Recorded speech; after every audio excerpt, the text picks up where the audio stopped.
So this is a new thing, right? What's that? It's a biscuit, and then because may ngipin na sila, kinakagat-kagat. Si Pilar, kaya niyang i-control. Maliit lang talaga ang pumapasok sa bibig. Dito mahawak lang niya ito while she chews on her food like that. See? Tapos itong si Pepe ang delikado kasi masiba. Kinakain tapos nilulubo. Ay! With supervision dapat. What do you think, Buster? What? Sarap?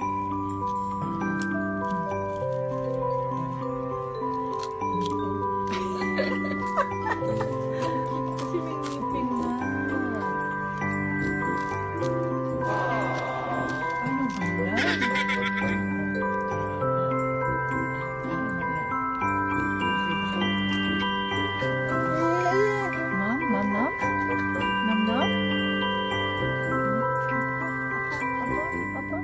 Ano ba yan?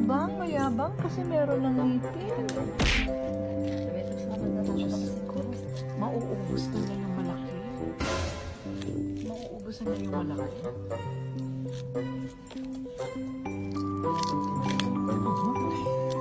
Karami na.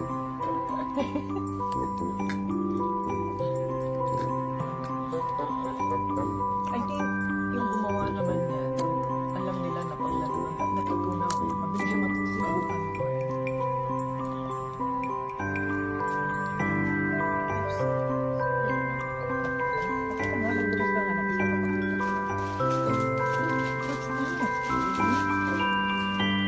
Nasa napunta? Pinapasok mo lahat sa bibig mo, baby.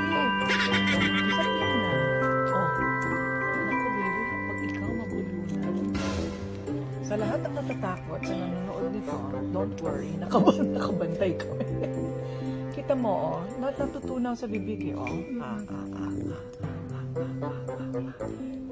See, you cannot do it, right?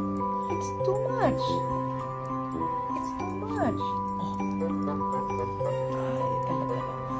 Ay, talaga naman. Tingnan mo si Pilar, yun pa lang. Marunong siya mag-ano.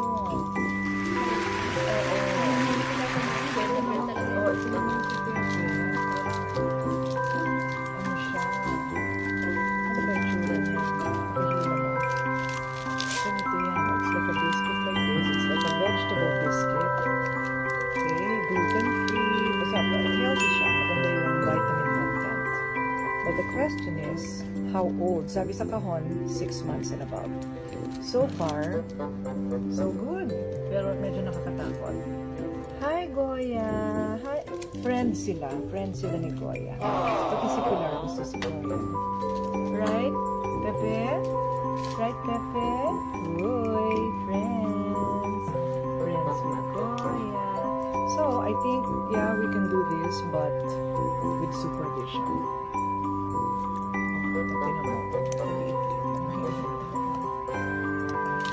Right, Goya? So, Goya, what do you think? What do you think? Goya thinks it's yummy. Goya thinks everything is yummy.